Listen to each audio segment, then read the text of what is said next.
Maybe লাইভত আছো নেকি আমি? হয়, নমস্কাৰ। নমস্কাৰ।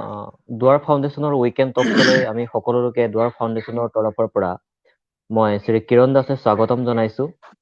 আশা কৰোঁ প্ৰতিটো সপ্তাহৰ দৰে পালন কৰি অহা এই উইকেণ্ড টকছৰ জৰিয়তে হয়তো আমাৰ দৰ্শকসকল বা আমাৰ প্ৰজন্মটো উপকৃত হৈছে, আৰু আজিও আমি সেই তেনে প্ৰেক্ষাপটক লৈয়ে আমি আমাৰ মাজলৈ নিমন্ত্ৰণ জনাই আনিছো এনকো ইণ্ডিয়া প্ৰাইভেট লিমিটেডৰ ডাইৰেক্টৰ মাৰ্কেটিং আৰু প্ৰজেক্ট বিভাগৰ উদিত ফুকন ডাঙৰীয়াক।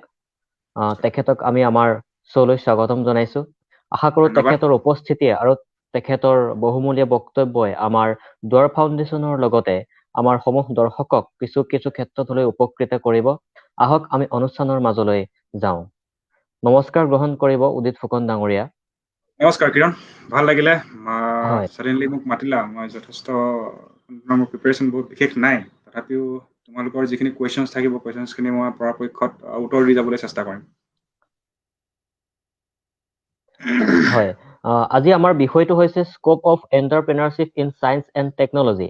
গতিকে এই বিষয়টো যিহেতু আপুনি এজন এণ্টাৰপ্ৰেনাৰশ্বিপ হিচাপে আপুনি কাম কৰি আছে, গতিকে আমি প্ৰথমেই আপোনাৰ জীৱনৰ তথা শিক্ষাগত যিখিনি কাম কৰিছিলে, শিক্ষাগত সেই অৰ্হতা বা শিক্ষাগত জীৱনটোৰ কথা আমি প্ৰথমতেই জানি ল'ব বিচাৰিম।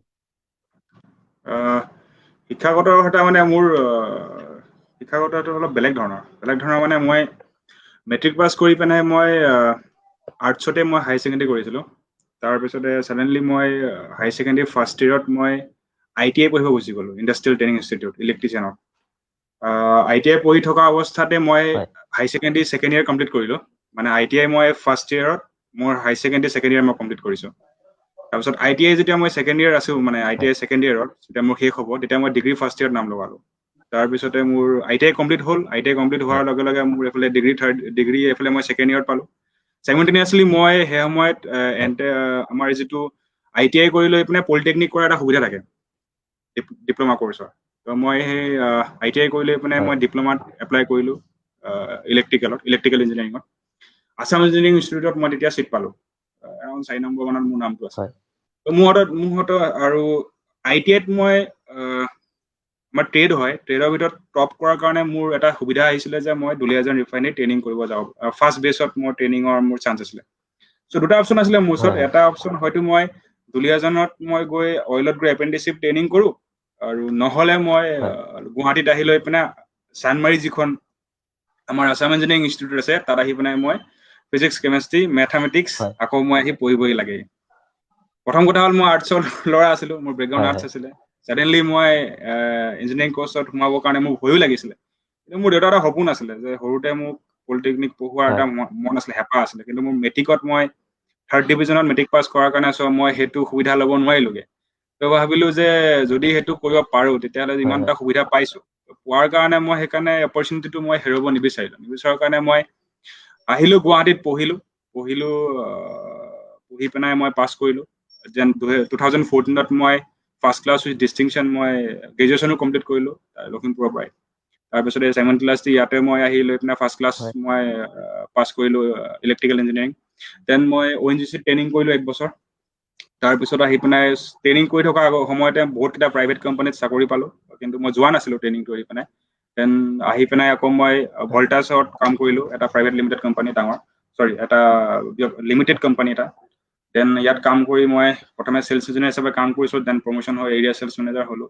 হোৱাৰ পিছত লাহে লাহে দেখিলোঁ যে এই গোটেই ফিল্ডটোত একাডেমিক ছেক্টৰৰ পৰা মানে এটা নিজৰ চাকৰি জীৱনলৈকে এটা দীঘল এটা পৰিক্ৰমা। তো এইটো কৈ গ'লে শেষ নহ'ব, বহুত ক'ব লাগিব। মই শ্বৰ্ট ফৰ্মত মই কথাখিনি মই কৈ এদাই কৰিব বিচাৰিছোঁ। হয়। এই আপোনাৰ যিখিনি শিক্ষাগত যিখিনি পৰিক্ৰমা, এই পৰিক্ৰমাৰ পৰা আমাৰ যুৱ প্ৰজন্ম নিশ্চিতভাৱে উপকৃত হ'ব আৰু মানে প্ৰেৰণা লাভ কৰিব। যিহেতু আপুনি উল্লেখ কৰিছে যে আপুনি হাইস্কুল শিক্ষান্ত পৰীক্ষাত 3য় বিভাগত উত্তীৰ্ণ হৈছিলে, হয় কিন্তু 3য় বিভাগত উত্তীৰ্ণ হৈ এতিয়া বৰ্তমান আমাৰে আদৰ্শ হিচাপে আপুনি আমাৰ লগতে কথা পাতি আছে, আৰু আপোনাক হয়তো এতিয়া বৰ্তমান অসমৰ বিভিন্ন ঠাইৰ পৰা বিভিন্নজন দৰ্শকে আপোনাক চাই আছে আৰু আপোনাৰ পৰা প্ৰেৰণা লাভ কৰিবলৈ সুযোগ পাইছে।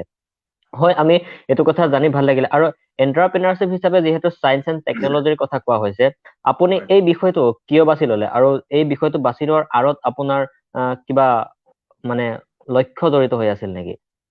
সেই বিষয়ে অলপ ডেফিনেটলি জানিবলৈ বিচাৰিম। ডেফিনেটলি আছে। কথাটো হৈ গ'ল যে প্ৰত্যেকটো কৰ্মৰ আঁৰতে কিছুমান বন্ধুৰ ছাঁ থাকে, মানে বন্ধুৰ কিছুমান লগ হং থাকে। তো এনেকা মোৰ সময়তো যেতিয়া মই 2016 চনত যেতিয়া মই ONGC মই যেতিয়া চেণ্ট্ৰেল ৱৰ্কশ্বপত ট্ৰেইনিং কৰি আছিলো, চ' মোৰ তেতিয়ালৈকে মাইণ্ডছেটটো চাকৰিয়ে আছিলে। তেতিয়ালৈকে মোৰ মাইণ্ডছেটটো কোনো বিজনেছ নাছিলে, বা বিজনেছৰ ওপৰত মোৰ বিশেষ কোনো আইডিয়া বা ষ্টাডি নাছিলে। চ' 2016 চনত হয় হয় এটা ৰিভলিউচন আহিলে বুলি ক'ব লাগিব। অসমলৈ ষ্টাৰ্টআপৰ এটা ৰিভলিউচন আহিলে। ষ্টাৰ্টআপ বুলি বা মানুহে বিজনেছৰ প্ৰতি সেই সময়ত আমাৰ যিখিনি নিউ জেনেৰেশ্যনখিনি, সেই ল'ৰাখিনি উঠি আহিলে, আগবাঢ়ি আহিলে। সেই সময়ত মই ধ্ৰুৱজ্যোতি কাকতিৰ পৰা আদি কৰি আমাৰ ইমৰান হুছেইন, স্বপ্নজিৎ তালুকদাৰ, এনেকে কৰি বহুতখিনি মই ল'ৰা লগ পালো। তো এই ল'ৰাখিনিৰ লগত থাকি লৈ পেলাই মোৰ যিটো এটা মাইণ্ড আছিলে, সেইটো মাইণ্ডটোক মই ক্ৰিয়েটিভ কৰিব পাৰিলো। বেছি মই বহলভাৱে চিন্তা কৰিব পাৰিলো। আৰু চিন্তা কৰিব পৰাৰ কাৰণে হয়তো মই এই চাকৰিমুখীটোৰ পৰা ওলাই আহি লৈ পিনে মই চামথিং নতুন এটা কৰিবৰ কাৰণে মই ট্ৰাই কৰিলো। তাৰপিছতো মই যেতিয়া মই ট্ৰেইনিং কৰি ওলাই আহিলো, মোৰ বিজনেছ মই ষ্টাৰ্ট কৰিছো 2018 চনত। চ' হয় 2017 চনলৈকে মই এটা কৰ্পৰেট কোম্পানীত চাকৰিয়ে কৰি আছো। চাকৰি কৰি থকা অৱস্থাত মই দেখিলো যে অসমৰ যিখন মাৰ্কেটখন, এখন একদম খোলা মাৰ্কেট, এতিয়াও বহুত সৰু হয় অৱস্থাতে আছে। তো এইখনক যদি আমি এতিয়া আজিৰ পৰ্যায়ত যদি আমি ইয়াক যদি ল'ব নোৱাৰো এতিয়া, ইন ফিউচাৰলৈ হয়তো আমাৰ কাৰণে বহুত দেৰি হৈ যাব। তাকে ভাবি পেলাই মই সকলো ফালৰ পৰা কেলকুলেশ্যন মিলাই লাহেকে ষ্টাৰ্ট কৰিলো। দ্বিতীয় কথাটো হ'ল চায়েন্স এণ্ড টেকনলজি। চায়েন্স হয় এটা চলিড বস্তু হয়। এই চলিড বস্তুটোক আমি তাক আমি ভাঙিব লাগিব, আৰু তাক আমি এখন ব্ৰিজ বনাব লাগিব প্ৰত্যেকটো ছেক্টৰত যাবৰ কাৰণে। চায়েন্সটো হয় কেতিয়াও চেলছ নহয়, চায়েন্স এটা প্ৰডাক্ট নহয়। চায়েন্স এটা এটা মিডিয়া হয়, এটা মাধ্যম, যাৰ জৰিয়তে আমি আজিৰ তাৰিখত বিজনেছ ছেক্টৰত আমি যাব পাৰো। টেকনলজিটো ঠিক তেনেকুৱা ধৰণৰ বস্তু। চায়েন্স এণ্ড টেকনলজি দুটা মিলাই পেলাই যেতিয়া আমি বিজনেছ ষ্টাৰ্ট কৰিম, ডেফিনেটলি তাত কিছুমান ইনপুট সোমায়, যিবোৰ পৰাপক্ষত জেনেৰেল যিবিলাকে বিজনেছ কৰি থাকে, বা পৰাপক্ষত সাধাৰণতে যিখিনি এজ ইউজুৱেল যিখিনি মানুহে বিজনেছ কৰি থাকে, তেওঁলোকতকে অলপমান বেলেগ হয়। তাত কিছুমান আমি হয় হয় বস্তু সোমাব পাৰো, ইনভলভ কৰিব পাৰো, এড কৰিব পাৰো। এড কৰাৰ পিছত কি হৈ যায়, সেই মানে বস্তুটো দেখিবলৈ ধুনীয়া হৈ পৰে, বেছি কনভিনিয়েণ্ট হৈ পৰে, তাৰ ফিজিবিলিটি বাঢ়ি যায়। তো এনেকে বস্তুখিনি আগবাঢ়ি যায় বিশেষকে। হয় হয় এইখিনি কথা আমি জানিব পাৰিলো যে চাকৰিয়ে জীৱনৰ মানে সকলো মূল সিদ্ধান্ত নহয়। গতিকে সেইটো নহয় একজেক্টলি। চাকৰি লাগে মানুহক, ডেফিনেটলি লাগে। কিয় লাগে, মই হয় বিজনেছটো চবৰ কাৰণে নহয়। বহুত ষ্ট্ৰেছ আছে বিজনেছত, বহুত কষ্ট হয়, বহুত মানসিকভাৱে বহুত চিন্তা আহিব লাগে। বিকজ বিজনেছটো কমপ্লিটলি কমিটমেণ্টৰ ওপৰত চলে, মুখৰ কথাৰ ওপৰত চলে।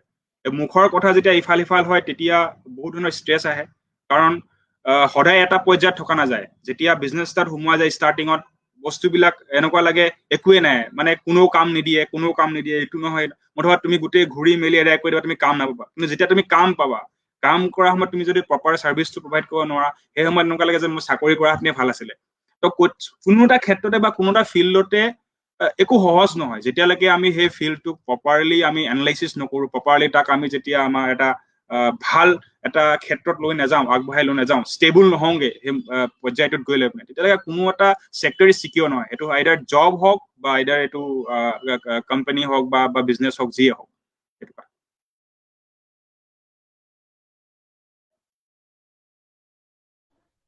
হয় এই কথাখিনি আমি জানিবলৈ পাই ভাল লাগিছে। আমি আৰু এটা কথা জানিবলৈ চেষ্টা কৰিম। আপুনি যেতিয়া প্ৰথমতে এই জগতখনত ভৰি দিছিলে, আপুনি চাকৰিৰ পৰা আপুনি যেতিয়া আঁতৰি আহি এণ্টাৰপ্ৰিনাৰশ্বিপ যিখন এই ব্যৱসায়িক জগতখনত ভৰি দিছিলে, এই জগতখনত ভৰি দিওঁতে অসুবিধাৰ হয়তো বিভিন্ন ধৰণৰ অসুবিধাৰ সৃষ্টি হৈছিলে, আৰু বিভিন্ন ধৰণৰ বাধাৰ সৃষ্টি হৈছিলে। এই প্ৰাৰম্ভিক পৰ্যায়ত এই বাধাসমূহ কি কি আছিলে, আপুনি আমাক কলে উপকৃত হম। বাধা থাকে, বাধাটো এতিয়াও আছে, থাকিবই, আগন্তুক দিনলৈকে থাকিব। তো বাধা প্ৰথম অৱস্থা, আজিৰ তাৰিখত অসমত বিজনেছ কৰিবলৈ হলে প্ৰথম বাধাটো হৈ গ'ল যে মানুহে ডিমোটিভ কৰিব। ধৰি লোৱা মানুহৰ এনেকুৱা ধৰণৰ বিজনেছ এনালাইচিছ আমাৰ ওচৰত আছে, এই 7 মিনিটত তোমাক গোটেই বিজনেছত তুমি কিমান প্ৰফিট কৰিবা, তোমাৰ বিজনেছ কিমান দিন লাষ্টিং কৰিব, সেই পৰ্যন্ত এনালাইচিছ দি দিব।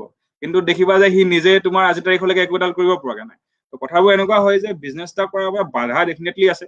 আজি তাৰিখত আমাৰ গাঁৱৰ মানুহে এইটো বুজি নাপায় যে কোম্পানী কি হয়, ফাৰ্ম কি হয়, আমাৰ NGO কি হয়, ফাউণ্ডেশ্যন কি হয়।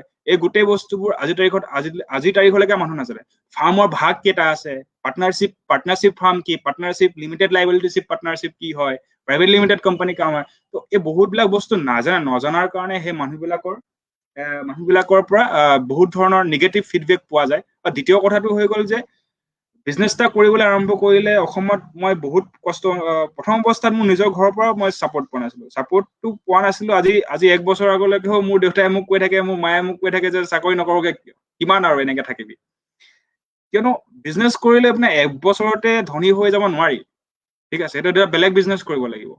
হোৱাইট বিজনেছ কৰিবা আজিৰ তাৰিখত পৰাপক্ষত এটা প্ৰকৃত যদি এজন প্ৰকৃত যদি তেওঁ উদ্যমী হ'ব বিচাৰে তো একেদিনাখনতো ধনী হ'ব নোৱাৰে। তো সেইটো পচিবিলিটিজ নাই আমাৰ জেনেৰেলি আমাৰ অসমৰ ক্ষেত্ৰত। দ্বিতীয় কথা, বেংকেতো ছাপোৰ্ট নকৰে বোলেতো। গভৰ্ণমেণ্টছৰ যিবিলাক পলিচি, যিবিলাক তেওঁলোকৰ স্কিমছ, এই স্কিমছ বিলাক জাষ্ট এটা পিচ অফ পেপাৰ, তাৰ বাহিৰে একো নহয়। আমি তাৰ পৰা আজিৰ তাৰিখলৈকে একো বেনিফিট নাপাওঁ।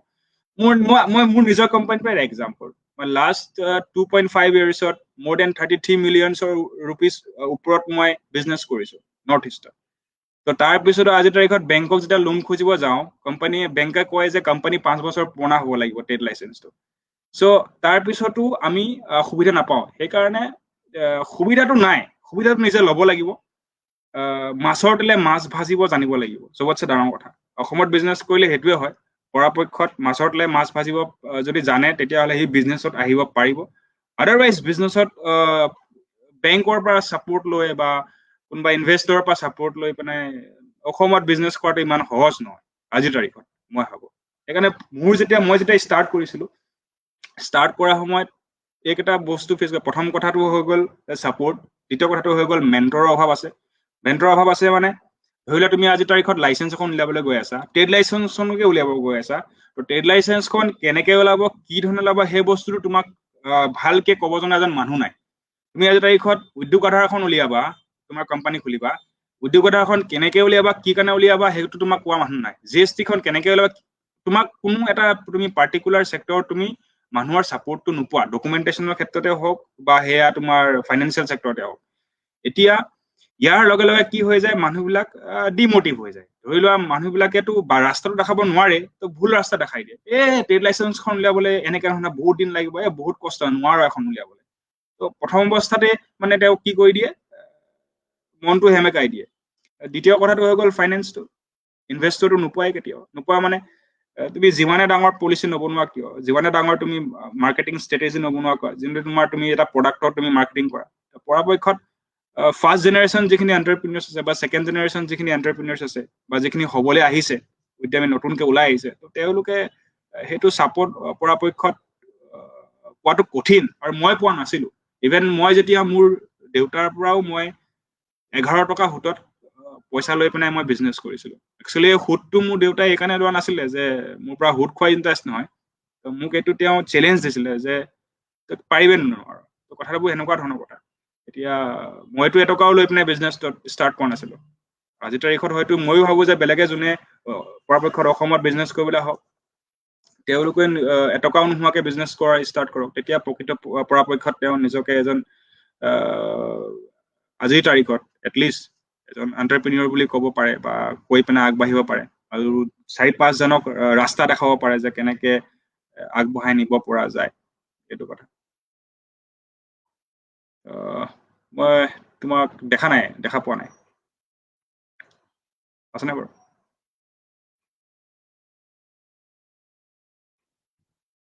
হৈ আছে, আৰু এই সংগ্ৰামৰ পৰা বোধ হয় আমাৰ যুৱ প্ৰজন্ম অতিকে উপকৃত হ'ব। আৰু আমি আৰু এটা কথা আপোনাৰ পৰা জানিবলৈ বিচাৰিম, এই যে আপুনি আমাৰ যিখিনি উঠি অহা নৱপ্ৰজন্ম অথবা যুৱ প্ৰজন্ম বা এই সকলো মন দি নাথাকি ব্যৱসায় ভিত্তিক মন লৈ আমাৰ কাম কৰিবলৈ বিচাৰে, এই যুৱ প্ৰজন্মৰ এই যুৱকখিনিক আপুনি কি পৰামৰ্শ দিব, আৰু কেনেদৰে তেওঁলোকে আগবাঢ়ি গ'লে সফলতা লাভ কৰিব পাৰিব, এই সম্পৰ্কে কিছু কথা ক'লে আমি উপকৃত হ'ম। প্ৰথম কথা, যদি বিজনেছ ষ্টাৰ্ট কৰিব বিচাৰিছে কোনোবা ব্যক্তিয়ে বা ষ্টুডেণ্টে বা যিখিনি উঠি আহিছে, পঢ়ি ওলাই আহিছে, প্ৰথম কথা তেওঁলোকে কি কৰিব সেইটো প্ৰথমে নিৰ্ধাৰণ কৰিলেতো ভাল। তেওঁলোকে যদি কাইলে বেপাৰ কৰে, কি বেপাৰ কৰিব, কোনটো বিভাগত বেপাৰ কৰিব, তাৰ বজাৰখন কেনেকুৱা, প্ৰত্যেকটো বস্তু কি লাগিব, এটা প্ৰপাৰ এনালাইচিছ লাগিব। আজিৰ তাৰিখত বস্তুবিলাক এনেকুৱা হৈ আছে যে ইমানে বেছি কম্পিটিশ্যন আহি গ'ল, ইমানে প্ৰতিযোগিতা প্ৰত্যেকটো ক্ষেত্ৰতে, এই প্ৰতিযোগিতাৰ আঁৰত আঁতৰি পেলাই যদি তেওঁলোকে এটা বেলেগ এটা বস্তু যদি বনাম বুলি বিচাৰিছে, সেইটো চাব লাগিব যে সেইটো কাষ্টমাৰৰ কাৰণে কিমান বিচাৰে, কাষ্টমাৰে সেই বস্তুটো কিমান বিচাৰে বা ক্লায়েণ্টে কিমান সেইটো বিচাৰে, কাক চেল কৰিব, প্ৰথমতে সেই বস্তু বিচাৰিব, কাক চেল কৰিব আৰু পকেটটো বিচাৰিব লাগিব।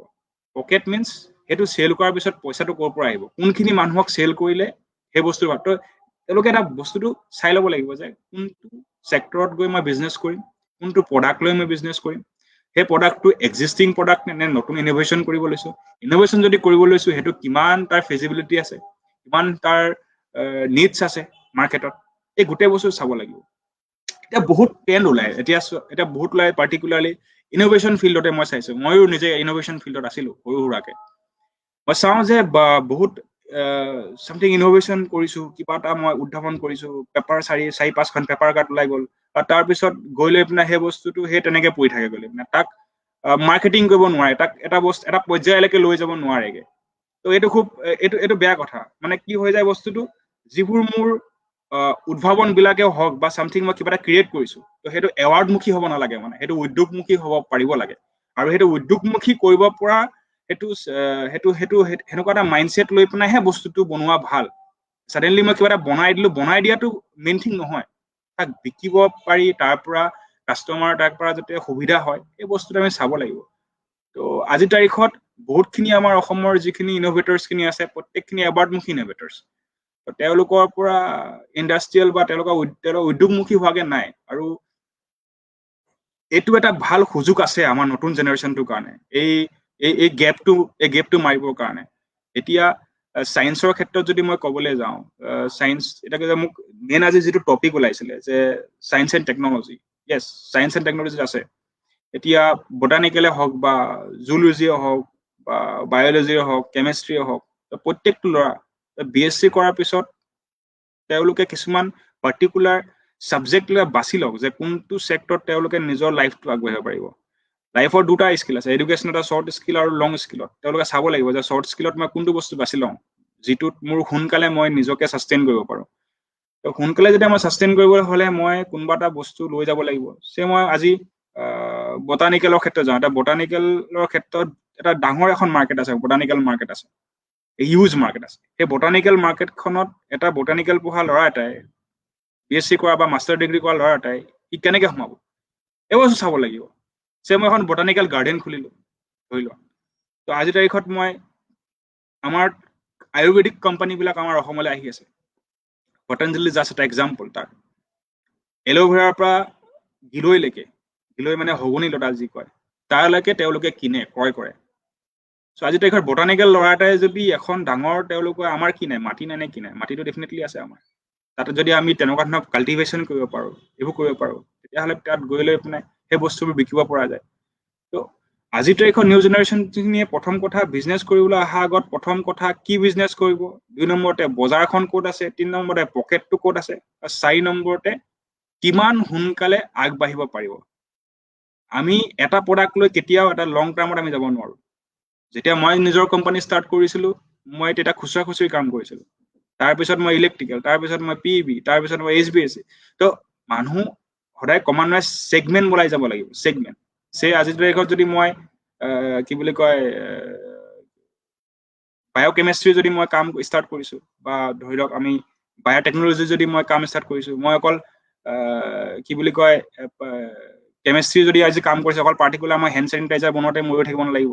মই টয়লেট ক্লিনাৰৰ পৰা আদি কৰি বিভিন্ন ধৰণৰ আমাৰ সুগন্ধিমূলক পাৰফিউম বনোৱাৰ পৰা আদি কৰি বিভিন্ন ধৰণৰ ছেগমেণ্টত কাম কৰি থাকিব লাগিব। তাৰ কাৰণে আমাৰ যিবিলাক অসমত 4-5টাকে ইউনিট আছে, এটা ডাঙৰ ইউনিট আছে, ডুমডুমাত এটা আছে, হিন্দুস্তান ইউনিলিভাৰ।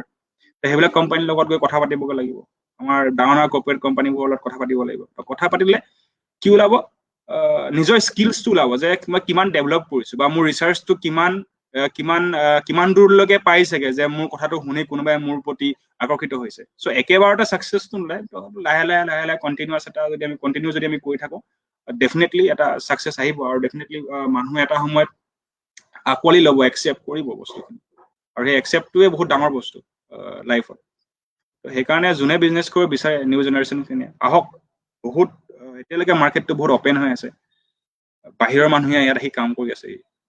আমি যদি পাৰো কৰিব পাৰোঁ টুৰিজিম ক্ষেত্ৰতে হওক বা zoology botanical chemistry biology agriculture ফিল্ডত আমি বহুতখিনি ক্ষেত্ৰত কৰিব পাৰোঁ আৰু কৰিব পৰা বহুত স্কোপ আছে সুবিধা আছে প্ৰত্যেকটো ক্ষেত্ৰতে আমি পইচাৰ দৰকাৰ নহয় বিজনেছ কৰিবলৈ প্ৰত্যেকটো বিজনেছ কৰিবৰ কাৰণে পইচাৰ দৰকাৰ নহয় এইটো হয় যে পইচাৰ অবিহনে বিজনেছ নহয় কিন্তু প্ৰত্যেকটো বিজনেছ কৰিবলৈও পইচাৰো দৰকাৰ নহয় তো সেইকাৰণে আমি চাই ল'ব লাগিব যে আমাৰ নিজৰ পকেটটো কিমান আছে বা নিজৰ আমাৰ পইচা কিমান আছে আমাৰ যি হিচাপত পইচা আছে সেই হিচাপত আমি আমাৰ নিজৰ বিজনেছটো ষ্টাৰ্ট কৰিব পাৰোঁ তেতিয়া আমাৰ কাৰণে সুবিধা হয় বিশেষ সেইখিনিয়ে মইতো তেওঁলোকক সেইটোৱে ক'ম প্ৰথম কথা হৈ গ'ল কি কৰিব আৰু যেতিয়া পাৰ্টনাৰ যেতিয়া চুজ কৰিব আজি দেশত খুব নিউ জেনেৰেশ্যনছখিনি কি হয় যেতিয়া আজি মই নিউ জেনেৰেশ্যনতে পঢ়োঁ মোৰ লগৰ বা মোৰ সমকক্ষা যিখিনি ল'ৰাখিনি খুব পাৰ্টনাৰশ্বিপ বিজনেছ ষ্টাৰ্ট কৰি দিয়ে তেওঁলোকে ইনিচিয়েলি পাৰ্টনাৰশ্বিপ বিজনেছটো ইনিচিয়েলি ষ্টাৰ্ট কৰি দিয়াৰ পিছত এবছৰ চলে দুবছৰ চলে তাৰপিছত পাৰ্টনাৰশ্বিপটো ব্ৰেক হৈ যায় তো পাৰ্টনাৰশ্বিপটো কিয় ব্ৰেক হয় যেতিয়া পাৰ্টনাৰ যেতিয়া চুজ কৰিম বিজনেছ কৰাৰ সময়ত তো পাৰ্টনাৰ কেইজনক চোৱাটো কেনেকুৱা ধৰণৰ পাৰ্টনাৰ তেওঁ কাইলৈ পৰহিলে যে চাকৰি পাই গুচি যাব নেকি বা তেওঁ পইচাৰ প্ৰতি বেছি মুখ থকা নেকি বা ছাডেনলি কোনোবা মাজত কোনোবা বেলেগ মধ্যস্থতাকাৰী সোমাব নেকি বা পাৰি আমাৰ মাজত বিভ্ৰান্তৰ সৃষ্টি কৰিব পাৰিম ব্ৰেক কৰিব পাৰিব নেকি আমাৰ ৰিলেশ্যনশ্বিপটো তো এইবিলাক চাবলগীয়া হয় সেইকাৰণে পাৰ্টনাৰশ্বিপ বিজনেছ কৰাৰ আগতো পাৰ্টনাৰশ্বিপখন কি ধৰণে মই এগ্ৰিমেণ্ট কৰোঁ অনলি পাৰ্টনাৰশ্বিপ কৰোঁ নে মই এতিয়া বহুত ধৰণৰ ভাগ আছে দেই মই এটা চিম্পলি মই বুজাই দিছোঁ যেতিয়া মই এটা বিজনেছ ষ্টাৰ্ট কৰিম প্ৰথম কথা হৈ গ'ল যদি মই ইণ্ডিভিজুৱেলি ষ্টাৰ্ট কৰিছোঁ প্ৰপাৰ্টাৰশ্বিপ ষ্টাৰ্ট কৰিব পাৰোঁ নহ'লে কি বুলি কয় আজিকালি এটা কৰিব পাৰি যে তাক one member private limited company বনাব পাৰি আপ টু 2 CR লৈকে ঠিক আছে আপ টু 2 CR এবভত নেক্সট এটা পাৰ্টনাৰ ল'বলগীয়া হয় ডাইৰেক্টৰ এটা ল'বলগীয়া হয় দ্বিতীয় কথা লিমিটেড লাইবিলিটিশ্বিপ পাৰ্টনাৰশ্বিপ কৰিলে কি হয় যে কাইলৈ পৰহিলে কোনোবাই চাকৰি পালে সেই ওলাই গুচি গ'ল তাৰ শ্বেয়াৰ গুচি গ'ল কোম্পানীটো ফাৰ্মখন বন্ধ হৈ নাযায় কিন্তু পাৰ্টনাৰশ্বিপত দুজনে ষ্টাৰ্ট কৰিছিলে এজন গুচি গ'ল ফাৰ্মখন বন্ধ হৈ যাব তো সপোনবিলাক তাতে ভাঙি যায় মানে তো সেইকাৰণে মানে কি যেতিয়া ষ্টাৰ্ট কৰা হয় প্ৰত্যেকটো বস্তু প্ৰকৃতভাৱে এনালাইচিছ কৰিব লাগে ভাল কোনোবা মেণ্টৰৰ সহায় ল'ব লাগে বা মোৰ ওচৰলৈ আহিলেও ডেফিনেটলি মই যিমান দূৰ পাৰোঁ মই পৰামৰ্শ দিব পাৰিম সেই ক্ষেত্ৰত যে কেনেকৈ ষ্টাৰ্ট কৰিলে ভাল হয় কিন্তু কি ষ্টাৰ্ট কৰিব সেইটো মই নকওঁ কেলৈ বিজনেছটো কোনো শিকোৱা বস্তু নহয় বিজনেছটো নিজে শিকে মোক কোনেও বিজনেছ শিকোৱা নাই মই কোনো মটিভেশ্যনেল ভিডিঅ' চাই পেলাই মই বিজনেছ কৰিবলৈ অহা নাই বা কোনোবা কাৰোবাৰ কথা শুনি মই বিজনেছ কৰিবলৈ অহা নাই মই পাৰ্টিকুলাৰ এটা মাইণ্ডছেট বনাই লৈ বিজনেছ কৰিবলৈ আহিলোঁ আৰু যাৰ কাৰণে লাষ্ট 3 years মই এক্সিষ্ট কৰি আছোঁ মাৰ্কেটত আদাৰৱাইজটো মই মাৰ্কেটত নাথাকিলোহেঁতেন কাৰণ মটিভেশ্যনটো এটা পাৰ্টিকুলাৰ টাইমলৈকে থাকে কিন্তু নিজৰ যিটো ডিজায়াৰ যদি হেঁপাহ কিবা এটা কৰাৰ সেইটো লাইফ লং থাকিব আৰু সেইটো থকাটোৱে বহুত সেইটো থাকি যোৱাটোৱে বহুত ইম্পৰ্টেণ্ট কথা আজিৰ তাৰিখত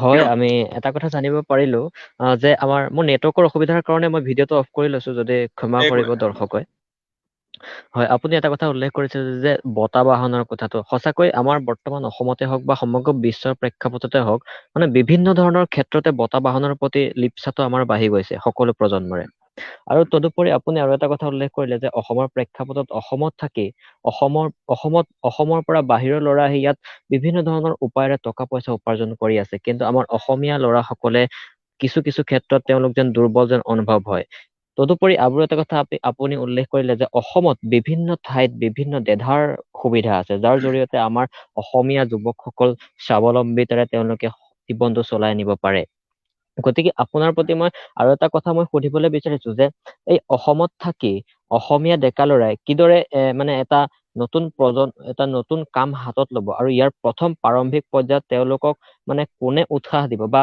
পোনপ্ৰথমে কেনেকে তেওঁলোকে আগবাঢ়িব এই বিষয়ে আপুনি অলপ ক'ব নেকি তদুপৰি আপুনি প্ৰথমেই ক'লে যে কোনেও শিকাবলৈ নাহে হয় সেইটো কথা হয় কিন্তু তাৰ পিছতো আমাৰ এটা গাঁৱলীয়া ঠাইৰ পৰা এজন ল'ৰা ওলাই গৈছে কিন্তু চহৰৰ ল'ৰাজনৰ লগত সেই ল'ৰাজনৰ কোনো ধৰণৰ মানে মিল নাই গতিকে তেনে প্ৰেক্ষাপটতো আমাৰ সেই উদ্যমিতাখিনি কেনেকৈ আমি আহৰণ কৰিব পাৰিম যোৱা 3 বছৰ বিজনেছ কৰি এটা বস্তুৱে বুজি পালো যে আজিৰ তাৰিখত যদি আমাৰ অসমীয়া ল'ৰাখিনিয়ে যদি ওলাই আহে বিজনেছ কৰিবৰ কাৰণে মই প্ৰথমেও কৈছো আৰু এতিয়াও ক'ম প্ৰথম কথা ষ্টাডি লাগিব পাৰ্টিকুলাৰ কোনটো বিষয়ত বিজনেছ কৰিব আহিছে সেইটো বিষয়ত ষ্টাডি লাগিব দ্বিতীয় কথা যিটো কানেকশ্যনছ মানে কমিউনিকেশ্যনছ এই কমিউনিকেশ্যনছটো বহুত ডাঙৰ খুব কম সময়তে মানুহৰ লগত চিনাকি হ'ব পৰা কেপাচিটিটো লাগিব মানুহক স্কিল লাগিব মুখৰ কথা কোৱাৰ স্কিল লাগিব টিউনটো ভাল হ'ব লাগিব ভয়েস মডুলেশ্যন লাগিব প্ৰত্যেকটো ব্যক্তিৰ লগত কথা পতা এটা বেলেগ ধৰণৰ এটা ষ্টাইল এটা ৱে এটা তেওঁলোকে ল'ব লাগিব মেটেৰিয়েলিষ্টিক হ'ব লাগিব পাৰে কেতিয়াবা কোনোবা ক্ষেত্ৰত হয় হয় এই কথাখিনি জানি পৰাপক্ষত আমি কি হয় যে হয় যেতিয়া আগবাঢ়ি আহিব নতুন জেনেৰেশ্যনখিনি অসমীয়া ল'ৰাখিনি মই তেওঁলোকক ৱেলকাম কৰিম ডেফিনেটলি আৰু কোনটো ছেক্টৰত আগবাঢ়িব মই আকৌ কৈছোঁ যে সেইটো মই নকওঁ তেওঁলোকে সেইটো নিজে এনালাইচিছ কৰাটো ভাল কিন্তু কেনেকৈ আগবাঢ়িব তাৰ এনচাৰ মোৰ ওচৰত আছে বা পাৰ্টিকুলাৰ যোনে সেইটো বিভাগত ব্যৱসায় কৰি আছে তেওঁলোকৰ ওচৰত আছে এতিয়া আজি গ্ৰছাৰীৰ বিজনেছ কৰিবৰ কাৰণে মোৰ ওচৰত আহি লাভ নাই মই গ্ৰছাৰী এক্সপাৰ্ট মই নহয় কিন্তু যোনে আজি গ্ৰছাৰী আজি লাষ্ট 10 yearsৰ পৰা যোনে গ্ৰছাৰী ব্যৱসায় কৰি আছে গেলামালৰ ব্যৱসায় কৰি আছে ই ভালকে জানিব যে গেলামালৰ ব্যৱসায়টোৰ লাভ ক'ত আছে লোকচান ক'ত আছে কোনখিনি জেগাত মই সমস্যাৰ সন্মুখীন হ'ব পাৰোঁ ৰাইট দ্বিতীয়টা কথা হৈ গ'ল যে তেওঁ যদি আজি তাৰিখত অৰ্গেনিক ফাৰ্মিং কৰিবলৈ আহে তেতিয়াহ'লে তেওঁ কোনোবা আই যাব নালাগে কোনোবা কি বুলি কয় প্ৰফেচাৰ্ছৰ বা কোনোবা মটিভেশ্যনেল স্পীকাৰ বা কোনোবা লেকচাৰৰ কথা শুনিব যাব দৰকাৰ নাই মানে ঠিক আছে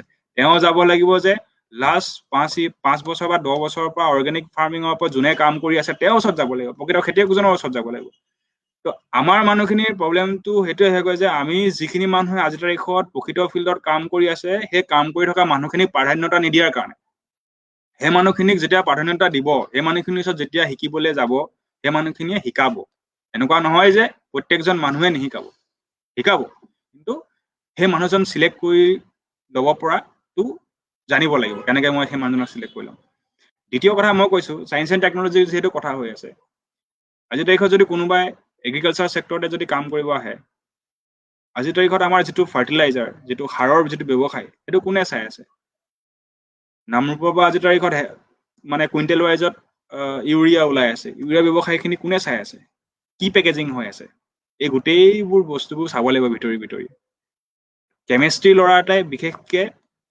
আজিৰ তাৰিখত চাকৰি নাপালোঁ বুলি বা মই অকল এডুকেশ্যন লাইনটোতে যাম বা মই কোনোবা টিউশ্যন চেণ্টাৰে সোমাই থাকিম বুলি ভাবিব নালাগে মানে কেমেষ্ট্ৰি এটা বিশাল স্কোপ আছে জাৰ্মানীত মানে মেক্সিমাম যিটো তেহেঁতৰ যিটো GDP তেহেঁতৰ গেইন হয় জাষ্ট বিকজ অফ কেমেষ্ট্ৰি সিহঁতি ইম্পৰ্ট এণ্ড এক্সপৰ্ট কৰি সিহঁতৰ বেছি হয় আজিৰ তাৰিখত আমিও আমাৰ অসমৰ ল'ৰাখিনি ইমান আমি যিহেতু আমি সাৰ দিওঁৱেই আমি যিহেতু খেতিত আমি সাৰ দিওঁৱেই সাৰ নিদিয়াকৈ আমি খেতিয়ে কৰিব নোৱাৰোঁ তো তেতিয়াহ'লে এই ধুনীয়া বজাৰখন কিয় লোকো কৰি দিওঁ ইয়াত আমি পঢ়া শুনা কৰা ল'ৰা এটা ডেফিনেটলি এটা নপঢ়া নুশুনা মানুহ এজনতকৈ ভাল বিজনেছ কৰিব পাৰিব এতিয়া চাব দেই বহুতে কয় যে গাহৰি ব্যৱসায় কৰিছে গাহৰি ব্যৱসায় কৰিবৰ কাৰণে বিটেক কৰিব লাগে নেকি বা গাহৰি ব্যৱসায় কৰিবৰ কাৰণে আপুনি BSc পাছ বা গ্ৰেজুৱেশ্যন ল'ব নাই গাহৰি ব্যৱসায় যোনে তেনে কৰিব পাৰিচোন সেইটো কথা নহয় গাহৰি ব্যৱসায়টো কৰিবলৈ পাৰিব সকলোৱে কিন্তু তাক কিমান দূৰলৈকে লৈ যাব পাৰিব সেইটো এটা প্ৰপাৰ যদি এটা শিক্ষিত ব্যক্তি হয় সিহে পাৰিব আজিৰ তাৰিখত যদি আজিৰ তাৰিখত এটা বিটেক মেকানিকেল ল'ৰাই সি যদি গাহৰি বেপাৰ কৰিছে তো সি তাৰ স্কোপখিনি গম পাব তো তাৰ যিটো মানুহে পঢ়ে কিয় মানুহে পঢ়ে জ্ঞান আহৰণ কৰিবৰ কাৰণে তো যিমান মানুহে পঢ়িব সিমান জ্ঞান আহৰণ কৰিব সিমান দূৰলৈকে যাব পাৰিব সিমান বস্তুটো সি বনাব পাৰিব গাহৰিটো অকল এটা মাংসতে সীমাবদ্ধ নাথাকি তাক কেনেকৈ পেকেজিং কৰি পেলাই কেনেকৈ বাহিৰলৈ নিব পাৰি কিমান কুইক ছাৰ্ভিচ দিব পাৰি এইটোতো নপঢ়া নুশুনা মানুহে নোৱাৰে তো সেইকাৰণে মানে কি নিউ জেনেৰেশ্যনছখিনি ওলাই আহিলে ভাল কিন্তু কেনেকৈ কাম কৰিব কোনটো জেগাত কাম কৰিব তাৰ কাৰণে তেওঁলোকক প্ৰকৃত এটা পৰামৰ্শদাতা লাগিব আৰু সেই পৰামৰ্শদাতাবিলাক সেই এক্সপিৰিয়েঞ্চ যিখিনিয়ে ফিল্ডত ইতিমধ্যে কাম কৰি আছে সেইবিলাকহে হ'ব সেইবিলাকহে তেওঁ দিব পাৰিব ফেচবুকত বা বেলেগ ক্ষেত্ৰত কথা কৈ থকা মানুহবিলাকে অন গ্ৰাউণ্ডত কাম নকৰা মানুহবিলাকে নোৱাৰে সেইবিলাক মানুহৰ ওচৰত গ'লে ডিমোটিভ হ'ব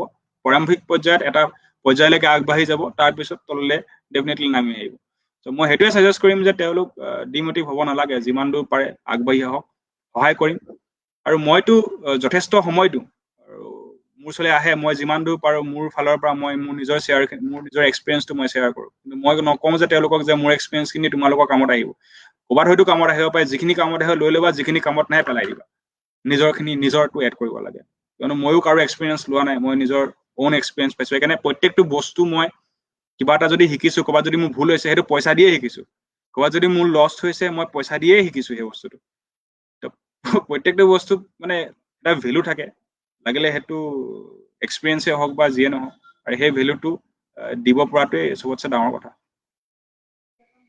হয়, আমি কিছু কথা জানিব পাৰিলো। আশা কৰো আপোনাৰ এই বহুমূলীয়া মন্তব্যই আৰু বহুমূলীয়া আমাৰ পৰামৰ্শই আমাৰ যুৱ প্ৰজন্মক অতিকে উপকৃত কৰিব, আৰু তদুপৰি তেওঁলোকে এই এণ্টাৰপ্ৰেনাৰশ্বিপ যি জগতখন, এই জগতখনত তেওঁলোকে নিজকে খাপ পিটি আগুৱাই গৈ থাকিবলৈ পাৰিব লাগিব। ইতিমধ্যে আমাৰ অনুষ্ঠানৰ শেষৰ সময়লৈ উপনীত হৈছোহি। এই শেষৰ সময়ত আপুনি আমাৰ দুৱাৰ ফাউণ্ডেশ্যনক কিবা পৰামৰ্শ দিব নেকি, যি আমাক সমৃদ্ধ আৰু নতুন কাম কৰাত আমাক প্ৰেৰণা দিব? দুৱাৰা ফাউণ্ডেশ্যনে আজি কিছু যিটো তেওঁলোকে ভাৱধাৰাৰ দ্বাৰা বা যিটো চিন্তাৰ দ্বাৰা দুৱাৰা ফাউণ্ডেশ্যন আগবাঢ়িছে, এইটো খুব এটা ডাঙৰ এটা খুব এটা ভাল কাম। সঞ্জীৱ গোহাঁইক মই চিনি পাওঁ তেখেতক। তেখেত যথেষ্ট খুব শিক্ষিত ব্যক্তি।